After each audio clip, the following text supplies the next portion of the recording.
Disney's brand new live-action Snow Walleyes, sorry, misspoke. Disney's live-action Snow Not Very White kicked off her apology tour this past week with the release. Variety released an interview, and she sat down opposite of Not Ariel from The Little Flop Maid, and they were, knocking it back and forth. It's about an hour long of two superficial airheads knocking it back and forth, and the first clip that ended up going viral, somewhat viral from the interview, was that Rachel Zegler was thankful for all the backlash that she received from her Snow White casting.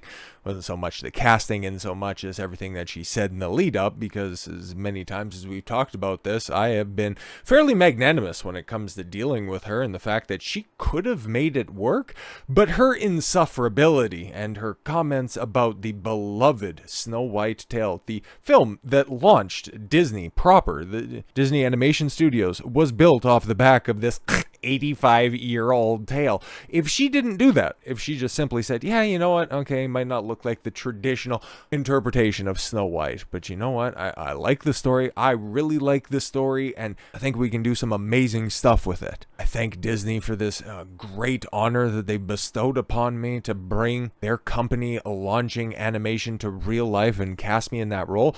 It's a casting of a lifetime, and I'm going to work as hard as I can in order to do that, but we talking women, man. Do you think they're going to be that humble in their approach?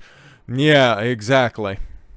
But, like I said, when we talked about it, I think it was on Friday. I'm pretty sure it was on Friday. That headline, the clip, the way that it was put into context, wasn't necessarily fair to Rachel. She wasn't so much thankful for it. She was just trying to find a way to still work with her new PR spin, because it's so obvious that somebody grabbed her by one of her floppy ears and told her, you better shut your fucking mouth, okay? You better just knock off with that goddamn attitude if you want to keep working in the fucking business, okay? Because the way that she shut up for Hunger Games, and the fact that that still is doing whatever the fuck in a time when Hollywood and the box office is looking fairly anemic, it's applaudable. Okay, if we're ranking on a curve, because that's about all you can do, because there's nothing really doing all that much, you've got Japan completely and totally dominating the Western box office. But when it comes from domestic releases, it's the shortest midget, and something she's going to have to work with here in a couple years' time when Snow White eventually does come out. Which, given the fact that she's got her revised tonality and messaging, it kind of leads me to believe that it's definitely going to be coming out now. I didn't really think that that was ever a possibility where they were just going to shelve it because the property is too big and the casting has been made too public. So for Disney to admit to defeat, Warner Brothers is a stupid company. Don't let that go by. But they would at least cancel a project if they think that it was absolutely dead in the water. But Disney, on the other hand, they don't have that type of hubris driven into them yet, so they're going to be going full steam ahead with Snow White. Whether we like it or not, the prince will not save her. Fucking Gal Gadot and your idiocy, but that's another story for another time. We're talking about Rachel Zegler and her goofy ass, I got to deal with toxic fans. It's not me, it's them. They're having a bad day. I work really hard being an adult pretender and them doing manual labor jobs, and then just hop online to throw my own words back in my face is somehow them being at the lowest point of their life. But she said it with a sort of a smile on her face where she was looking around. It's like, I just want to be a bitch for 1 second, but my publicist won't let me, so fuck, I'll just try to be nice about this. It was what it was. She is who she is. But there were a couple more gems in that interview, and I'm going to have to go ahead and bite the bullet because I love you guys out there, okay? I want to go ahead and provide you the best content possible, so I'm going to have to go ahead and listen to that entire fucking interview, parse out a couple of clips, because the newest one that came out is absolutely hilarious, because, well, one of the big things that pissed everybody off, okay, when it came to Zegler being the titular Snow White, was that she was claiming to be a fan of the original film, talking out of one side of her mouth, but then at the other claiming that it is 85 years old. I only watched it once. I was kind of scared of it, and I never thought about it ever again. I didn't really like it all that much. And then for her to do this complete and total about face, it's like, okay, It's very obvious that your agent, your publicist told you, stop it and knock it off with the shitty bratty attitude. Nobody likes this. It's not working on anybody. Can you just go ahead and dial it back a little bit? But they also didn't feed her a script because she's not really good working off of her feet, because she just, even in those other interviews that you guys have absolutely seen before, she just kind of gawky and goofy and hasn't really found her own footing. And just like basically every other actor or actress that's out there, they're shaped like whatever liquid you pour into them. They're empty vessels for whatever words that somebody else writes for them. They don't really have a lot going on. My classic example is Robert De Niro, because whenever you hear him on one of those late night talk shows, it's all, I don't like Trump. I want to punch him in the mouth. He's a bad guy. It's never anything very entertaining. But now, when he put a camera in front of his face, he's one of the greatest to ever do that, or take on the role. Like, there's no taking away his talent when he's speaking somebody else's words. It's just him coming up with his own.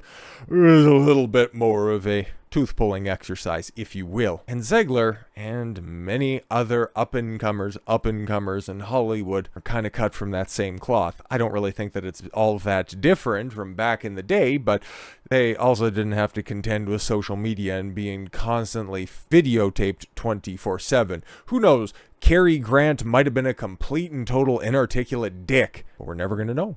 All we're going to hear is just these fantastical stories about Hollywood stars back when they were actually stars, instead of the same assholes that can just sign up for a fucking Twitter account like everybody else that's out there. But because of that long-term memory that the internet has and that we can go back and infinitely reference, when you make contradictory statements, when it's so patently obvious that you're trying to do the whole apology tour, you end up looking stupid.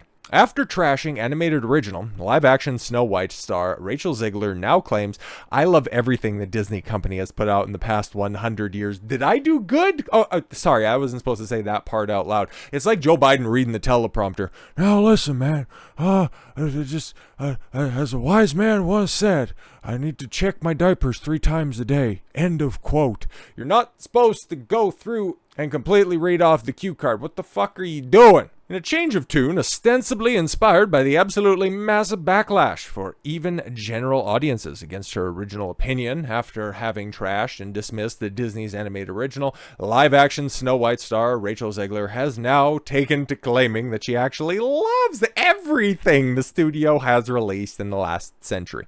Now, okay, if she could have done some time manipulation stuff, we still would have looked at that statement and just fucking rolled our eyes so hard we would have given ourselves a concussion. But would it be any different than what you would hear from any fucking rank and file actor that's out there? I don't have any specific animosity against Rachel Zegler. I'm sure she's just as vacuous as everybody else that's out there. Yeah, she led the cancel charge against Gina Carano. Yeah, she made some shitty comments against Jeremy Renner. Okay, maybe I have a little bit of disdain for her, but in actuality, she just needs guidance, man. That's it. Just like most of these modern chicks that just fucking run off at the mouth without thinking about consequences.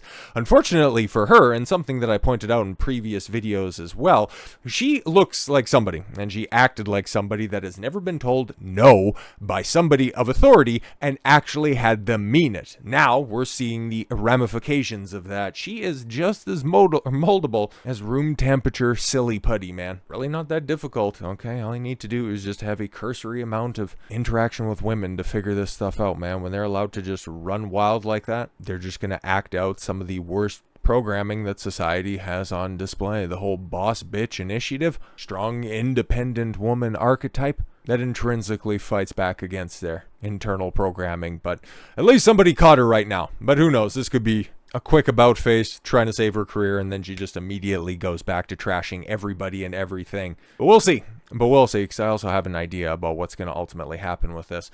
The divisive star of the Hunger Games, The Ballad of Songbirds and Snakes. That's not necessarily fair either, because it's more or less an origin story for the ultimate villain for the original franchise. And yeah, for as many flowers as I've given that film, it's still going to be half as successful as the least successful from the original franchise that came out a decade ago. Not even adjusting for inflation. It's not doing well. It's going to break even. Fantastic. Studios don't spend money in order to just make their money back, but Hunger Games fans are just about as insufferable as fucking other internet drama fans, so whatever. offered her updated take while speaking to fellow Disney actress Halle Bailey in a game of how much stuff can we stack between our eyes until our tear ducts touch. I don't know. I think they ran out of shit in the room. We never got a conclusion to that game. But yes, the Variety's Actors on Actors interview series, following a discussion regarding their experiences in dealing with criticism leveled towards their respective casting as race-swapped incarnations of classic Disney princesses, Bailey eventually moved to ask her colleague, "Are you opening so many doors for the whole community as well?" Oh my god, I will never forget that insufferable Z-snap that she unironically did. Ugh. What has that felt like? Is it pressure? At 23 minutes, 1 second. In turn, Zegler replied by admitted that while she did indeed feel some pressure in a role regarding fan expectations, her biggest critic was, in fact, herself. Now I have self-reflection. I just found this new thing. I started reading these weird books in the corner of the bookstore. It's under this whole self-help. I've never figured this out before, and it told me to be more introspective. So yes, for as much criticism as I received online, and they're just all having bad days, the harshest critic is the one in the mirror. Ugh. Due to her own apparent love for the House of Mouse filmography, except for Snow White, which kickstarted the company's run as a titan of animated entertainment all the way back in 1937.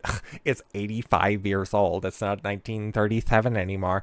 The cartoon is so beloved. It was the first feature-length cartoon movie. Well, from Disney. There were other ones that were out there, but okay. It won honorary Oscars, and all these amazing things that happened for the film are the reason that you and I get to sit here today, because it made Disney what it is, obviously. And that's come with a lot of pressure that I've put on myself, much like Hunger Games. There's a very dedicated group of people who love Disney cartoons. I'm one of them. I love everything that Disney Company has put out in the past 100 years. TM. Ugh. But as Tom from Midnight's Edge accurately put out there on Twitter, shout out to him, he was comparing and contrasting. The dates are a little bit off because it actually came from the first interview. It came from D3, Disney's showcase there from 2022, the end of the year there. And yes, the December comments were from this year, so at least that's accurate. But the way that Rachel Zegler was talking beforehand, I mean, the original cartoon came out in 1937, and very evidently so, there's a big focus of her love story with a guy who literally stalks her. Weird. And then the updated opinion that has been approved by the respected authorities. The cartoon is so beloved. It's like a monumental moment in film history. All these amazing things that happened for that film made Disney what it is. See, guys, I can empathize with you. That's the right word. Yes, right. Empathize. That's what I can do with the audience. And it's as inauthentic as anybody could possibly believe it is, because we already know. We know what you're like off the cuff, right? But I brought it up a little bit earlier by saying if she had some sort of time manipulation gimmick at her hands, okay, she would probably just go back and make sure that the orange man didn't win the 2016 election, but whatever. Talking about this, if she made these comments first when it came out to people just going, you don't look like Snow White, she would have actually had fans on her side. It still would have been as vacuous and inane as it is right now. It's just, she wouldn't have had nearly the amount of backlash that she had right now. Okay, if this would have been the forward face, this film wouldn't be the box office travesty that it's still going to be at the end of the day. This apology tour is all fantastic for Rachel Zegler. But when it comes to Snow White, that thing's already dead and buried and gone. This is just rehabbing of her career. There's no saving that film right now. She's just strictly doing this for selfish purposes. But if she actually takes those pointers and she becomes more of a realized individual, there might be a path for redemption to her in Hollywood, okay? And I wouldn't be opposed to that. I'm not going to go check out any of her films. I know her past. It's well been covered, so I'm good. And I've also seen some of her clips, and I know that she's not exactly somebody that is on the same level, okay? She might be cut from half of the cloth that Robert De Niro is, but she didn't get that whole talent part. And if she could sing as well as people say, oh my God, she's such a talented singer. Who's the most famous person among women right now? Oh, it's a mid-looking singer. So if this other mid-looking singer was even half as talented as Taylor Swift, she'd be out there on fucking stage every night. But if she she continues down this current track record and her resume reads with the amount of bombs as it does right now, oh, she'll be on stage every night in the next few years, but it'll probably be with the background music of fucking Cherry Pie or Hot for Teacher. So with all that said, thank you all very much for the gift of your time. I've been Don Consuelo. Want you to follow your gut. I almost forgot my name, and take care, everyone. Bye-bye.